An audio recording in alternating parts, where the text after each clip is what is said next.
Olá, tudo bem? Bem-vindo ao canal Viver de Renda. Se inscreva no canal, deixe seu like, compartilhe com os amigos. Nos acompanhe no Instagram Viver de Renda canal também. Bom, eu quero começar esse vídeo agradecendo. Completamos 2 anos de vida no dia 5 de julho. 5 de julho, portanto, essa semana, 2 anos de vida de criação do canal Viver de Renda aqui no YouTube. Meu muito obrigado a todos vocês que fazem parte dessa história. Estamos com 30.200 inscritos no canal e 1.500 vídeos publicados, 1.500 vídeos publicados em 2 anos de vida do canal Viver de Renda. Muito conteúdo foi produzido nestes 2 anos, uma velocidade que eu confesso a vocês que me surpreendeu, a produção de conteúdos. Foram 1.500 vídeos em 2 anos de produção, né? Então, muito conteúdo, maratone os vídeos, muita coisa, muita informação. Aqui eu compartilho as minhas experiências, as minhas vivências, a minha trajetória profissional enquanto consultor de empresas. Sou formado em administração, tenho MBA em finanças, e estudei o mundo corporativo, vivi e vivo dentro deste ambiente. É um ambiente que eu gosto muito, meu trabalho é uma paixão que eu tenho e compartilho essas experiências com vocês, além de toda a experiência de Bolsa de Valores, né? 16 anos investindo, quebrei na Bolsa, como eu me recuperei, como cheguei ao primeiro milhão, segundo milhão. Falo do crescimento da minha carreira profissional, né, como eu consegui chegar a remunerações superiores, no patamar dos R$ 30.000 ou mais por mês, como tive oportunidades de, em função dos meus resultados, participar dos lucros, dos resultados gerados para as empresas que trabalhei e como isso foi uma diferença importante na minha carreira profissional, do ponto de vista de ter ganhos mais superlativos, né? Enfim, compartilho com vocês aqui um pouco da minha história. E se isso faz sentido, deixa o seu like. O seu joinha é importante porque o YouTube divulga para mais e mais pessoas. Então, deixa o seu like, por favor. Muito bem. Gostaria de começar esse vídeo falando um pouco sobre a dívida da Oi, porque eu acho que esse é um assunto que deve estar na agenda de todo investidor de Oi, né?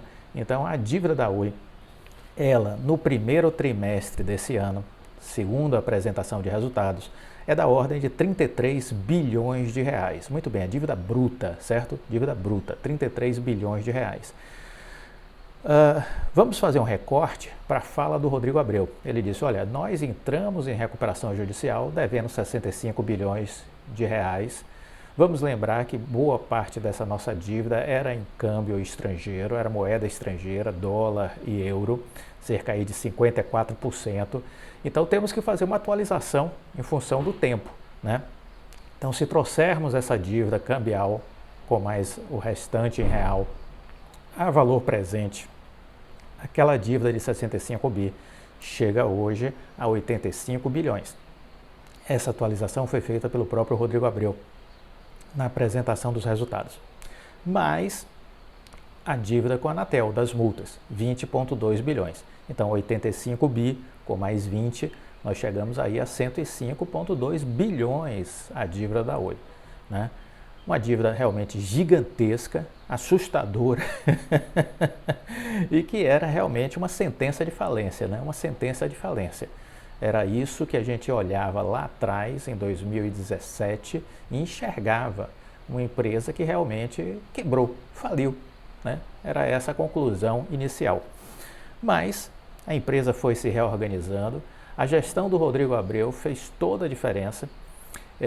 Uma empresa que ao longo de sua existência tinha tido ao longo de sua existência 10 presidentes. O Rodrigo Abreu, se não me falha a memória, é o 11º presidente da empresa. Então, outros 10 já tinham passado ao longo da história da Oi. E nos últimos anos, antes da recuperação judicial ser decretada, havia tido uma rotatividade muito grande de presidentes. e inclusive no início da recuperação judicial também. Então essa rotatividade prejudicava a empresa, porque os planos iam se alternando, ora a empresa ia para um lado, ora a empresa ia para o outro, ora focava em telefonia móvel, ora focava em expansão internacional, então eram muitos planos e tudo isso conturbou a gestão empresarial. Imagine um time de futebol que troca de técnico toda hora, tem chance de dar certo? Óbvio que não, né? É o que acontece com as empresas. Da mesma forma, você precisa ter um bom líder, né? E tem que dar tempo para que ele trabalhe. Mas numa empresa que está entrando em processo de recuperação judicial, o tempo trabalha contra o gestor. Então você precisa encontrar um líder nível 5, porque ele tem capacidade de fazer o turnaround. E esse líder de nível 5 foi encontrado, foi o Rodrigo Abreu. Entrou como conselheiro inicialmente, viu a crise por dentro, entendeu a dinâmica da crise, percebeu o que fazia diferença, o que tinha valor e começou a estruturar um plano ainda como conselheiro. Conseguiu, vamos dizer assim, convencer o Conselho de Governança da Oi, o Conselho de Administração da Oi, e a partir daí se tornou o presidente da empresa para tocar um plano que ele ajudou a construir. Então essa é a grande questão. Ele participou do plano estratégico da Oi e homologou perante o Conselho. Desde então, o que aconteceu com a dívida? Essa dívida ela caiu para 33 bilhões no primeiro trimestre. Já valor presente, 33 bilhões. Tirando aí aquela multa da Anatel de 20,2, aqueles 85 caíram para 33 bi, a valor presente. Ocorre que o Rodrigo Abreu disse, olha, nós já pagamos 14,4 bi dessa dívida. Então, a dívida bruta cai para 19,1 bilhões. À época da apresentação, a Oi tinha 1,9, vou arredondar, 2 bilhões no caixa. Então, a dívida bruta já caía, a dívida líquida caía para 17,1. Só que a empresa ainda espera para o segundo trimestre mais fluxo de capital entrando e mais dívidas sendo pagas.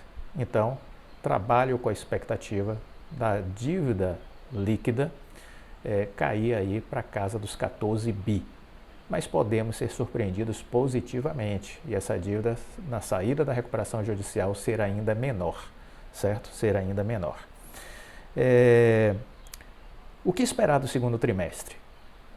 A grande expectativa é mostrar o resultado, já essa limpeza, vamos dizer assim, com relação à redução de dívidas, né? Redução de dívidas, a gente enxergar melhor isso no balanço, já do que foi pago, o que falta pagar, as vendas, a entrada de fluxo de caixa, que já aconteceu no segundo trimestre, e o que esperar mais? Esperar a retomada da aceleração da conexão de fibra ótica. Começar a retomada, porque houve uma pisada de freio no primeiro trimestre e aí você perde um pouco a tração, mas no segundo trimestre a gente deve começar a ver uma retomada ainda inicial, mas uma retomada de um novo processo de aceleração de casas conectadas. Do outro lado, na Vital, a gente tem aí a Vital, uma expectativa de ver a Vital surgindo nesse segundo trimestre e a partir do terceiro tri a gente vê mais informações aí da expansão da Vital, né? Vamos aguardar, portanto, os próximos resultados. Se a gente atualizar o caixa em final de abril, a gente já chega com um caixa melhor, com 3,4 bilhões. Uma outra informação importante é que a gente tinha uma base de credores em torno ali de 65 mil credores na expectativa de ter suas dívidas liquidadas, seus créditos liquidados junto à Oi, dentro desse arcabouço da recuperação judicial. Muito bem, 35.372 credores já foram 100% quitados, representando um valor de 640 milhões de reais. Então, 35.372 credores de uma base de 65 mil credores já tiveram seus valores fechados, 100%. Isso representou um pagamento de 640 milhões. Então, existe ainda um pouco menos de 30 mil credores para se resolver e temos que ter uma expectativa que a quantia deve ser inferior a 600 milhões, que a Oi talvez ainda tenha a amortizar ou vamos aguardar para ver o andamento disso, né? Outra coisa importante, de janeiro de 2018 a abril de 2022, a Oi acumulou prejuízos sucessivos da ordem de 18 bilhões de reais. Esses prejuízos serão utilizados para compensação tributária, ok? Esses prejuízos, existe aí a engenharia tributária, o uso da legislação para fazer compensação tributária usando esses 18 bilhões de reais de prejuízos acumulados ao longo desses trimestres sucessivos de janeiro de 2018 a abril de 2022.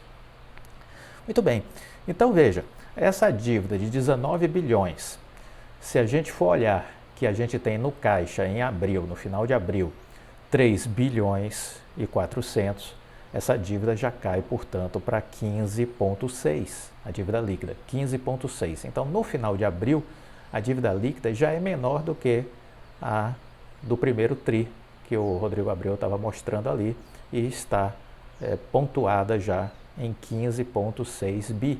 15,6 bi, tome nota, dívida líquida no final de abril, 15,6 bi. É isso que a gente precisa entender. O que já foi pago de dívidas, né? Foi pago aí o BNDES, 4,6 bi, foi pago os bondes de 2026, 4,3 bi, que era em moeda estrangeira, empréstimo ponte da Oi Imóvel, 2,3 bi, a debênture da Vital, 3 bi. Então veja que tivemos aí dívidas novas da ordem de 5 bilhões, dívidas novas da ordem de 5 bilhões, que foram contratadas nos últimos 2 anos, que foram pagas já. Falamos sobre essas dívidas novas, né? Então, veja, se a gente começar a olhar, muito já foi pago, 14,4 bi. Existe aí a dívida com os bancos locais, existe a dívida com os CIEs, os bondes qualificados, né? Os não qualificados, enfim.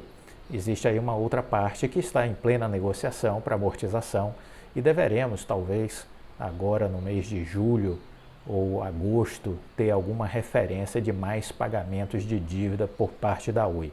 Isso deve ser comunicado ao mercado mediante fato relevante, certo? A dívida da Anatel é equacionada em 7,3 bi, aqueles 22 foram reduzidos para 9,1 e daqueles 9,1 com os descontos que foram dados, foi utilizado 1,77 bi de depósito judicial, que estava lá desde o início da recuperação judicial, e aí sobrou 7,33 bi para pagar em 10 anos, a perder de vista aí 10 anos. Qual a expectativa do Rodrigo Abreu? Que ele vai ter aí um saldo a receber na arbitragem. Começam a sair notícias falando que a Oi teria a receber até 10 bilhões de reais da Anatel. Será que é isso? Vamos aguardar. Mas veja, a dívida com a Anatel é de 7,3 bi e já se fala que talvez a Oi tenha a receber 10 bi da Anatel mediante o encerramento do processo de arbitragem. Vamos aguardar. Mas sabemos sim que a Oi é credora nesse litígio, porque o Rodrigo Abreu nunca falou a cifra especificamente, mas sempre disse, olha, somos credores na casa dos bilhões. Isso ele já diz aí como um mantra, tem 2 anos que ele repete isso, somos credores na casa dos bilhões. Ele nunca especificou, mas é a arbitragem que vai especificar, é uma arbitragem de uma corte internacional e a gente vai ter a execução sumária da decisão da arbitragem quando for realizada. Citamos aqui recentemente o exemplo da arbitragem que aconteceu envolvendo a Santo Antônio Energia, né? E como isso se dá na dinâmica prática depois de uma decisão da Corte de Arbitragem. Então é isso, vamos trabalhar com este cenário de que estamos já ao final de abril com uma dívida líquida de 15,6 bilhões e é essa conta que você precisa fazer, tomar nota para poder acompanhar. E talvez essa dívida com a Anatel seja equacionada em 100% ou 70%, 80%, apenas com o encontro de contas com a decisão da arbitragem. Vamos, com muita paciência, aguardar. O investidor ele precisa ser paciente. Eu disse outro dia para um inscrito do canal o seguinte, olha, o Warren Buffett ele tem toda a razão quando diz que investir é como você deitar numa rede na varanda e ficar olhando a grama crescer. Essa é a emoção da Bolsa de Valores. Deitar na rede e ver a grama crescer. Se você ainda não consegue fazer isso, você precisa se trabalhar, porque você ainda não tem as características do investidor qualificado. O investidor qualificado, ele sabe o que está acontecendo, sabe o que fez e sabe o que esperar. Então ele fica na rede vendo a grama crescer. Faça isso também. É uma evolução, não é da noite para o dia, mas você vai chegar lá com fé em Deus. Bom, eu queria também comentar para vocês de que a Cogna Educação lançou uma plataforma de cursos de tecnologia, está oferecendo bolsas de estudos. Para quem tiver interesse, procure aí os canais da empresa para se inscrever. A Cogna Educação, que é uma das maiores empresas de educação privada do Brasil, anunciou o lançamento de sua mais nova frente de cursos rápidos, voltados para empregabilidade e desenvolvimento de carreiras na área de tecnologia.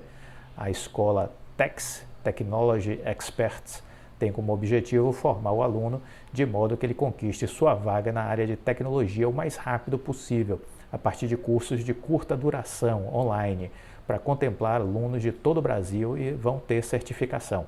Inicialmente serão oferecidos cursos no modelo de nanograduação de Full Stack JavaScript e o Bootcamp, focado em ensinar o aluno o melhor método para ser aprovado em processos seletivos, bem como explicar o que cada função no segmento de tecnologia faz na prática. O aluno que optar por ingressar na nanograduação também terá acesso ao Bootcamp. Além disso, o curso de Full Stack JavaScript é atrelado a um programa de bolsas integrais que serão destinados a 20 alunos. O programa de bolsas contemplará pessoas com renda mensal inferior a R$ 2.000 e que se enquadrem em um dos seguintes requisitos: alunos concluintes até dezembro de 2019 em cursos de graduação das marcas Anhanguera, Unopar, Unime, Unic, Uniderp e Pitágoras ou façam parte de comunidades que são beneficiadas aí com políticas de cotas.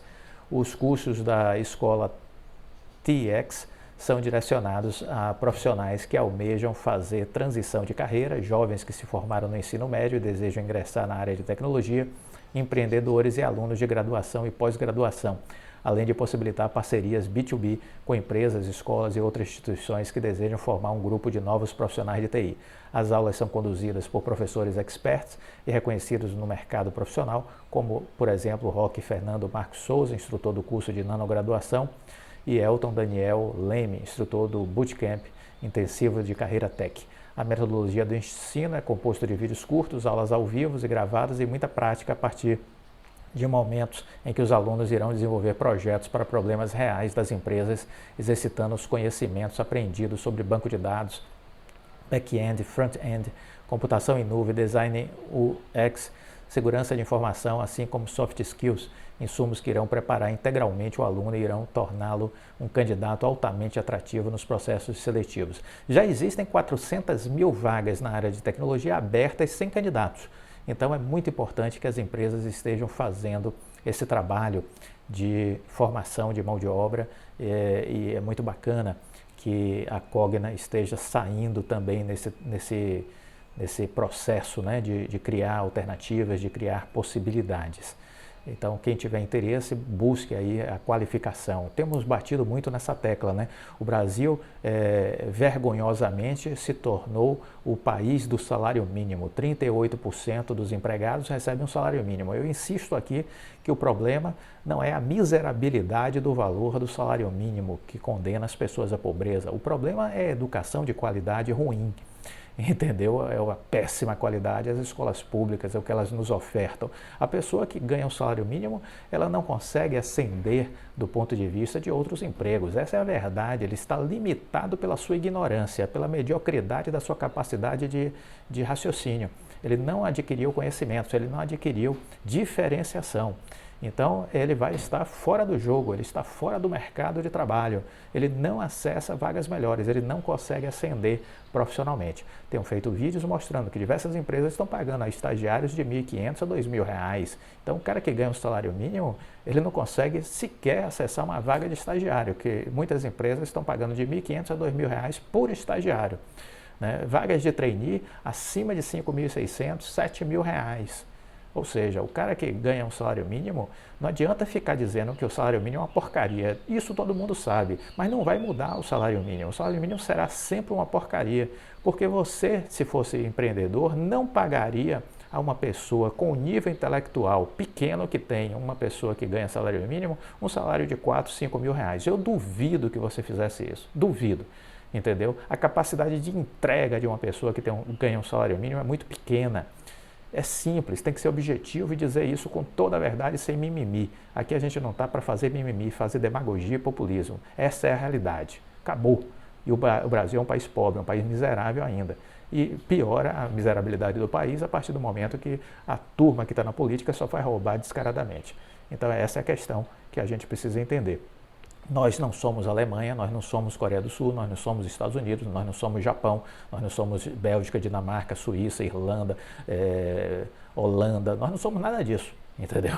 Do ponto de vista de capacidade de geração de valor e de distribuição de renda dentro de um país. Nós não estamos muito distantes dessa realidade dos países europeus e de muitos países asiáticos e aqui Estados Unidos e Canadá. Estamos muito distantes da realidade deles, essa é a verdade. Então, se as pessoas querem ganhar mais, precisam investir em educação, correr atrás. Eu estudei escola pública. Bom, isso aí não é uma profecia autorrealizável. Você não é condenado a ser ruim porque estudou em escola pública. Você pode fazer sua parte e correr atrás. Temos batido nessa tecla porque eu acho que isso é importante de ser dito todos os dias, para que as pessoas despertem, acordem e corram atrás. Você é o senhor do seu destino. Você é o senhor do seu destino. Ninguém mais. Você. Faça a sua parte. Somos as nossas escolhas. O que decidimos fazer hoje vai dizer quem seremos amanhã. Bom, falamos dessa questão da arbitragem porque isso foi uma notícia importante, né? Então a Oi pode levar até 10 bilhões de reais no processo de arbitragem. E isso veio de onde, Clóvis? De onde saiu essa informação? De fontes envolvidas neste processo. A Oi pode receber até 10 bilhões de reais da União nos próximos 2 anos por conta do processo arbitral que marca o fim de sua concessão como operadora de telefonia fixa e a migração para o regime de autorização. Fontes envolvidas com o assunto é que declararam isso. Qual o fundo de verdade a gente vai saber com o tempo, mas lembremos que o presidente da Oi sempre disse ser credor na casa dos bilhões. Muita gente não dá importância ao que é dito, né, pelo presidente da empresa. Isso é de uma estupidez gigantesca, atroz. Pessoas com cérebro de caroço de feijão é que repetem bobagens o tempo inteiro. Não entendem lufas sobre o mundo corporativo. Não sabem fazer um ó com copo, mas se acham doutores. Doutores de quê, pelo amor de Deus? Gostou do vídeo? Aprofundaremos esse tema no dia de hoje. Mas se gostou do vídeo, tasca o like aí, compartilhe com os amigos, fique com Deus e até a próxima. Tchau.